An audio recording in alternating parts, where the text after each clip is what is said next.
السلام علیکم۔ کیا آپ نے کبھی سوچا ہے کہ زمین پر بہنے والے دریا صرف جغرافیہ کا حصہ نہیں بلکہ یہ عظیم سفر اور روز آخرت کا گہرا راز چھپائے ہوئے ہیں؟ کیا یہ ممکن ہے کہ جن دریاؤں کے کنارے ہم بستیاں بساتے ہیں ان کا ذکر رسول اکرم صلی اللہ علیہ وآلہ وسلم نے آسمانی سفر میں کیا ہو؟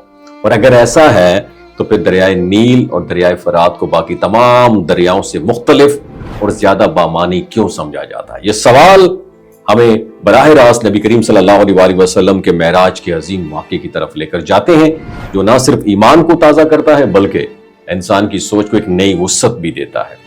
معراج کے سفر میں جب آپ صلی اللہ علیہ وآلہ وسلم سدرۃ المنتہا تک تشریف لے گئے، وہاں آپ نے 4 بہتی ہوئی نہریں دیکھی، اور یہ سین محض ایک مشاہدہ نہیں تھا بلکہ ایک پیغام تھا۔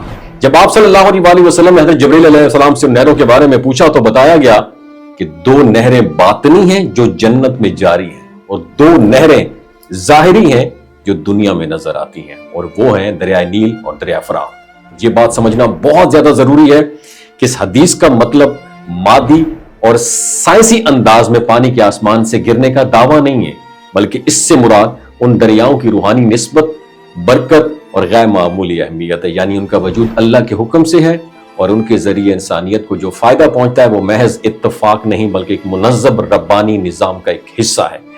دریائے نیل کو اگر دیکھا جائے تو یہ صرف افریقہ کا ایک دریا نہیں ہے بلکہ ہزاروں سالہ تہذیبوں کی بنیاد رہا ہے۔ اس کے کنارے قدیم سلطنتیں قائم ہوئی، زراعت نے جنم لیا، اور انسان نے سروائیول کے نئے راستے سیکھے۔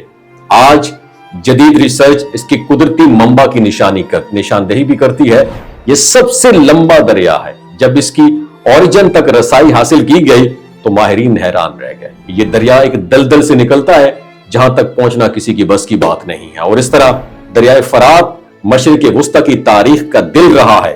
انبیاء کی سرزمین، قدیم شہر اور عظیم تہذیبیں اس کے ساتھ کنیکٹڈ ہیں، اور یہ دریا اسلام میں بہت اہمیت رکھتا ہے کیونکہ یہی وہ دریا ہے جسے قیامت کی بہت بڑی نشانی جڑی ہوئی ہے۔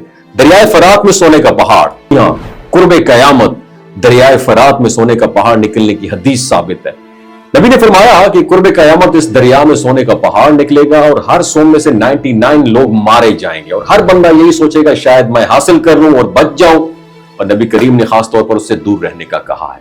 نیل اور فرات کا ذکر ہمیں یہ سکھاتا ہے کہ اسلام میں دنیا اور آخرت ایک دوسرے سے کٹی ہوئی نہیں ہے، اور جو نعمت ہمیں زمین پر ملتی ہے اس کی جڑ کسی نہ کسی درجے میں غیب کے ساتھ جڑی ہوئی ہوتی ہے، یاد رکھیے۔ اور جب انسان اس اینگل سے دریاؤں، زمین اور کائنات کو دیکھتا ہے تو اسے احساس ہوتا ہے کہ ہر بہتا ہوا قطرہ صرف پانی نہیں بلکہ رب کی قدرت اور حکمت کی ایک خاموش گواہی ہے، اور یہی شعور انسان کے دل میں شکر، عاجزی اور رسپانسبلٹی کا احساس پیدا کرتا ہے، اور شاید یہی اس پوری داستان کا اصل مقصد ہے، کیونکہ یہی وہ دریا ہے جس سے قیامت کی بہت بڑی نشانی جڑی ہے۔ اگر اس ویڈیو سے آپ نے کچھ سیکھا ہو نیچے کامنٹ سیکشن میں ضرور بتائیے گا۔ اپنا خیال رکھیے گا۔ اللہ حافظ۔